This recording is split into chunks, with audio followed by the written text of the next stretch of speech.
رسول اللہ صلی اللہ علیہ وسلم کے دادا شیبہ کے بارے میں مختصر تعارف۔ السلام علیکم فرینڈز، رسول اللہ صلی اللہ علیہ وسلم کے دادا شیبہ یعنی حضرت عبد المطلب کے والد حضرت ہاشم تھے، جن کی تعریف میں اپنی اس ویڈیو میں کر چکا ہوں۔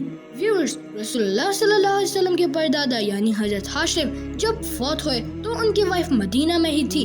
جب حضرت عبد المطلب پیدا ہوئے، آپ کے سر کے بال پیدائشی طور پر ہی سفید تھے۔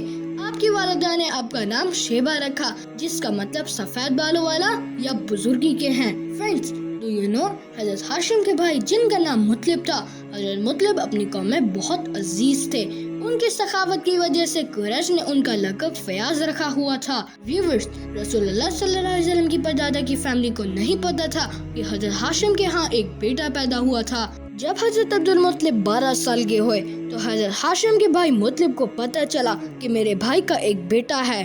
وہ مدینہ آئے اور اپنے بھتیجے سے ملے اور اپنی بھابھی سلمہ سے اجازت مانگی کہ وہ عبد المطلب کو مکہ لے کر جانا چاہتے ہیں، اور آپ کی بھابھی نے انکار کر دیا۔ پھر جناب مطلب نے کہا کہ بھابھی، یہ اپنے والد کی حکومت کو سنبھالے گا اور اللہ کی حرم کی طرف جائے گا۔ پھر مطلب نے اپنی بھابھی کو کنونس کیا تو یہ دیکھتے ہوئے ماں نے مکہ جانے کی اجازت دے دی اپنے بیٹے کو۔ پھر حضرت عبد المطلب اپنے چچا کے ساتھ مکہ کی طرف نکل پڑے۔ سفر بہت دشوار گزار تھا۔ جناب شیبہ چچا کے پیچھے سادے سے لباس میں بیٹھے ہوئے تھے۔ چلتے چلتے مکہ کی حدود میں پہنچے اور آبادی کے آثار نظر آنے لگے، یہاں تک کہ چچا بھتیجا مکہ میں داخل ہو گئے۔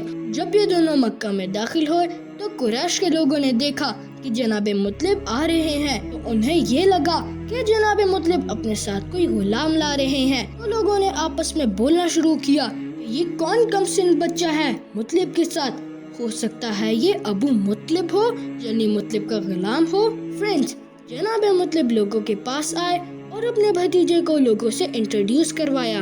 ویورز، اس واقعے کے بعد رسول اللہ صلی اللہ علیہ وسلم کے دادا کو لوگ عبد المطلب کے نام سے جاننے لگے۔ ویورز، حضرت عبد المطلب کی پوری زندگی اپنے چچا کے پاس گزری۔ حضرت عبد المطلب کے چچا کی وفات یمن میں ہوئی۔ جناب مطلب کی وفات کے بعد ان کی جو حکومت تھی وہ حضرت عبد المطلب کو دے دی گئی، کیونکہ آپ کے چچا آپ سے بہت محبت کرتے تھے۔ عبد المطلب کو قوم نے دل سے چاہا اور ان کی بہت عزت اور قدر کی۔ ویورز، وقت گزرتا گیا اور حضرت عبد المطلب کے ہاں ایک بیٹا پیدا ہوا جن کا نام حارث تھا۔